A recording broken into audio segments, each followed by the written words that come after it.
23พันสมณะเลยมาเปลี่ยนชื่อเลยเฮาออกจากกองพันนี่มันว่าเวียดมาอยู่แล้วมันเอิ้นค่ายเวียดมันมีเป็นระดับคือสัตว์นี่มันคือสันเนี่ยมันว่าปี1978ต่อ79น่ะปฏิบัติตามข้อเซ็นสัญญามิตรภาพลาวเวียดเวลานั้นในเส้นทางตัวนี้ไปบ่ได้เลยแม่พวกศัตรูวุ่นวายหลายอันสลายมีนักเรียนประมาณnàoพันบ่ได้พัฒนาเนาะพอเราเข้าพัฒนาลูกสแกลประเทศไทยนุกเนาะยังบ่ทันได้พัฒนาคืนเนาะก็คืนสั้นๆแล้วหยุดไปก่อนแล้วว่าต่ออีกเพราะให้อาจารย์เพิ่นเป็นผู้แปลให้ลูกศิษย์เพิ่นฟังเจ้าแล้วแม่นเฮาเอากองพันเฮามาตั้งอยู่นี้như chúng ta biết ngày 15 tháng 7 năm 1975 là trung tiểu đoàn của bố là đóng ở đây. เพราะว่าเวลานั้นนี่มันว่าพวกปุ้นน่ะนะมันเคลื่อนไหวหลายเส้นทางนี่ไปบ่ได้ Lúc đó là các thế lực phản động ấy, các thế lực thù địch rơi rớt lại của chiến tranh, thế lực của thế lực cũ ấy. Chúng đóng dọc các cái con đường này, nên là các cái con đường này đi không được.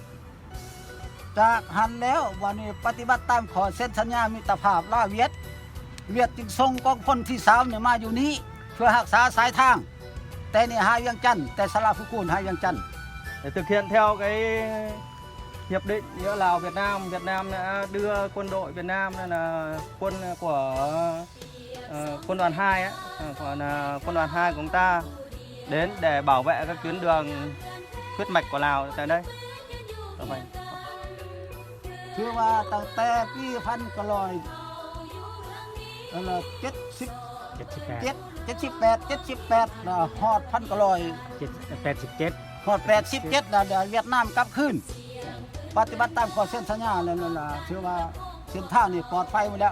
แล้วกองทัพลาวก็ได้เคลื่อนไหวตามสายทางนี่ย้ายเป็นจุดแต่ละบอน Thực hiện theo hiệp định hợp tác giữa hai nước và quân đội Việt Nam đã sang đây giúp bạn mà bảo vệ cái tuyến đường này từ năm 1978 đến năm 1987 thì quân đội nhân dân Việt Nam đã hoàn thành cái nghĩa vụ quốc tế cao cả và chảy vào nước, và lúc đó thì quân đội Lào đã đủ mạnh rồi, đã thay thế được quân đội Việt Nam đóng đến dọc các cái tuyến đường này, bảo vệ các tuyến đường của Lào đã đủ sức đảm đương cái nhiệm vụ của mình, thì quân đội Việt Nam sẽ về nước năm 1987. แต่ปี1987เวียดนามได้กลับคืนแล้วปฏิบัติตามข้อเซ็นสัญญาแล้วและแม่นว่าภาคส่วนบรรดาสหายที่เสียชีวิตเพื่อประเทศชาติลาวนี้แล้วแม่นว่าปฏิบัติตามข้อเซ็นสัญญาได้ปักพุทธคนเอาดูกเอาสังกลับคืนประเทศตามข้อเซ็นสัญญา Sau đó thì cũng là thực hiện theo cái hiệp định hợp tác giữa hai nước, thì quân đội Việt Nam kết hợp với lại quân đội Lào thì đã thực hiện cái việc quy tập liệt sĩ Việt Nam hy sinh tại Lào trở về với đất mẹ Việt Nam. จากนั้นแล้วป้าค่ายดีป้าแฮวเนี่ยป้าวางบ่มีผู้รักษาแล้วเป็นป่าใหม่6มึดพวกก็เห็นว่าพวกใบบักใหญ่ๆอันนี้แล้วฮอด2014ข้าพเจ้ามาเป็นประธานนักรบเก่าเป็นหัวหน้าเลขาแล้วมาวันซ่านักรบเก่าสีน้ำอยู่เมืองกะสีนี้แล้วทางท่านได้พ้นสมพรแก้วมีไส้ประธานนักรบเก่าแห่งชาติมอบให้เฮาว่าให้รักษาป่าซ่าตัวนี้ Và sau đó thì cái nghĩa trang này là bỏ hoang, cây cối mọc lên rất là rậm rạp tùm như chúng ta nhìn thấy các cái dấu vết, nên là những cái gốc cây rất là lớn còn lại ở đây, không hoàn toàn ở bên đây là không còn hài cốt của các liệt sĩ nữa, nên là đã bị bỏ trống. Đến tận năm 2014 thì bố đây sẽ được về hưu và trở về đây trở thành hội cựu chiến binh của Mương Ca Sĩ, huyện Ca Sĩ này. Thì bố đã cùng với lại nhân dân cũng như được sự ủy quyền của hội cựu chiến binh, tổng hội cựu chiến binh của Lào, bố đã chỉnh trang lại khu nghĩa trang này như ngày nay. จากนั้นเขาจะพาไอ้น้องมด1กองห้อย ของพวกนักรบก่อนว่าทางพวกแป้งจูดก็ไม่มดแล้วแป้นแล้วจะเอากกหมักเกี้ยงเอากกกล้วยมาปลูกแล้วรักษาขึ้นอันนี้ให้มันงามคือแต่เก่าแต่ว่ามันก็บ่งามคือเก่าเพราะว่าย้อนว่าเฮาบ่มีเงินเฮ็ดอันนี้นะครับ นั่นแหละก็ท่าสีท่าสังนั่นน่ะ อันนี้เฮ็ดอันนี้ก็เงินขออนุสมาคมเวียดนามอยู่คาชี มันเป็นอย่างนั้น